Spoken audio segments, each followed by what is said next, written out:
and you're doubling down on your lie. I told you to publish the full letter that Charlie wrote you, not lines of it. Okay.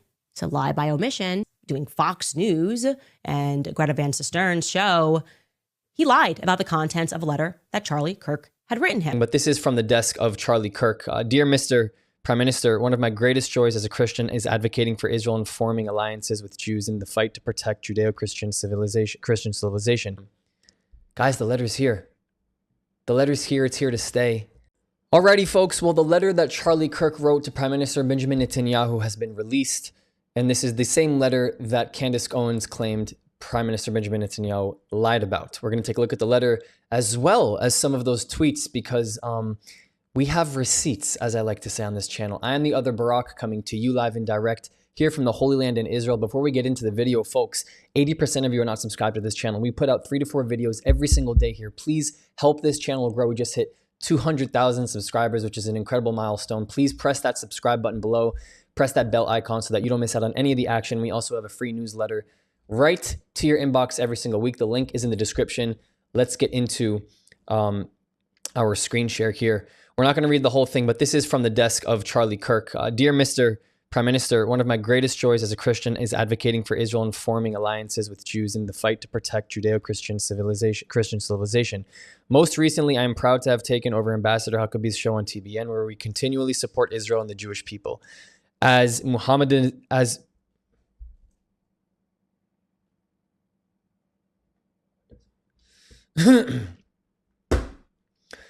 Dear Mr. Prime Minister, one of my greatest joys as a Christian is advocating for Israel and forming alliances with Jews in the fight to protect Judeo-Christian civilization. We're not going to read the whole thing. Most recently, I am proud to have taken over Ambassador Huckabee's show on TBN, where we continually support Israel and the Jewish people. As Mohammedanism spreads into Western societies, it's critical that Jews and Christians stay united in the effort to contain and roll back radical Islam and Sharia law. I regret to report that anti-Israel and anti-Semitic trends are at record levels on social media. These negative sentiments then flow downstream into college campuses and even seep into the conservative MAGA community. My team and I have spent months analyzing these trends and debating ideas that could help you and your country push back against these disturbing developments. Anti-Israel sentiment can undermine American support for Israel. The purpose of this letter is to lay out our concerns and outline potential remedies. Everything written here is a place of deep love for Israel and the Jewish people. I think it's important to be brutally honest with those you love. In my opinion, Israel is losing the information war and needs a, quote, communications intervention. He goes here to talk about, for example, on this page, like some of these main talking points and questions or claims, such as Israel is an apartheid state, or why does Israel conduct ethnic cleansing? Excuse me, why is America subsidizing Israel's genocide against the Palestinian people? These are all the things that we talk about regularly on this channel. And he said, above are just a sampling of the negative Israel and Jewish comments and questions I confront on college campuses. I'm accused of being a paid apologist for Israel when I defend her. However, if I don't defend Israel strongly enough, I'm accused of being anti-Semitic. It's crazy because he's basically laying out what a lot of people here experience. This is, I'll just show you quickly the account where you can take a look. This is the tag, excuse me, for this is AF Post.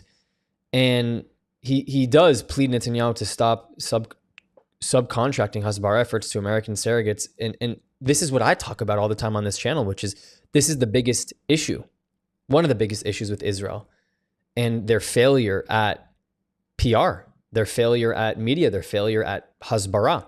We talk about the word Hasbara, which comes from the word lahasbir in Hebrew, which means to explain. So the space of Hasbara in this world, in this industry, is the act of like trying to explain what's going on here in the Middle East.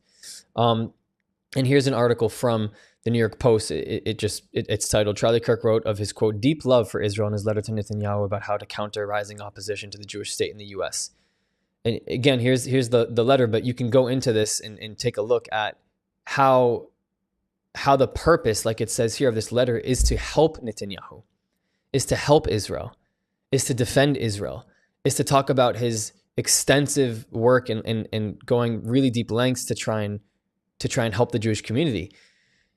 Here are some tweets from Candace Owens. I knew Bibi was lying about the letter in May because Charlie would message me his concerns about Israel and send me his tweets he published to that effect. Like I said, we never for a single second stopped being friends. And pursuing this lie will only further embarrass Zionists. This is a conversation between Candace Owens and Charlie. My issue, we'll keep it in the screen share. My issue, I'll just make myself a little bit bigger here. My issue with the Candace Owens of the world's, we'll leave it as it is, and everyone else who's in the conspiracy propaganda space is that we have the receipts, but they're not willing to admit that they were wrong. So a lot of the people who aren't going to actually access this letter that we have here, a lot of them are not going to actually understand the truth. This is one of her advantages, is because of her influence on people already. This tweet was enough for people to be like, no, the letter is not real, right? And this is why I have my channel, is to really serve you guys this. And so Noah Berg, who I follow also, so she said, Charlie Kirk's letter offers nothing but support and advice for Israel and Benjamin Netanyahu. Well, Candace Owens, the whole letter is published now. Anything to say, or will you pretend like you weren't full of shit the entire time? And this is her when she says, it is 100% true that Charlie opposed the war with Iran and was fighting with his donors over Israel, as Tucker Carlson just shared on Megyn Kelly's show. This is why I'm discomforted by the intentional lie by omission of that Bibi told on Fox News about the letter Charlie wrote him. Guys, the letter's here. The letter's here. It's here to stay. This is what I'm talking about. Candace Owens she's on one, right? She's on a high horse. She's got herself a fat platform now. A dense, fat platform with probably ridiculous funding at this point. I mean, this is what gets her paid. Lying gets her paid, by the way. It's the beauty of it for her. And if she shares the truth, great. She can share the truth when it's convenient for her to share the truth. But when it's inconvenient for her to talk about the truth, why don't I lie? Because both fucking get me paid. It's dangerous if you ask me. Thank you so much for all your support. Let me know in the comment section what you think. Here's a note from me. Are 4 ways you can help us grow if you believe in our mission. On Buy Me a Coffee and PayPal, you can directly contribute to helping this message grow and reach more people across the world. If you want to join the inner circle, join our Patreon with different tiers, and of course, our Discord community, which is free with people from all across the world. The links to every single one are in the description. And last but not least, to the other Barak community, I love you. Ani ohev otchem. I'll see you guys next time.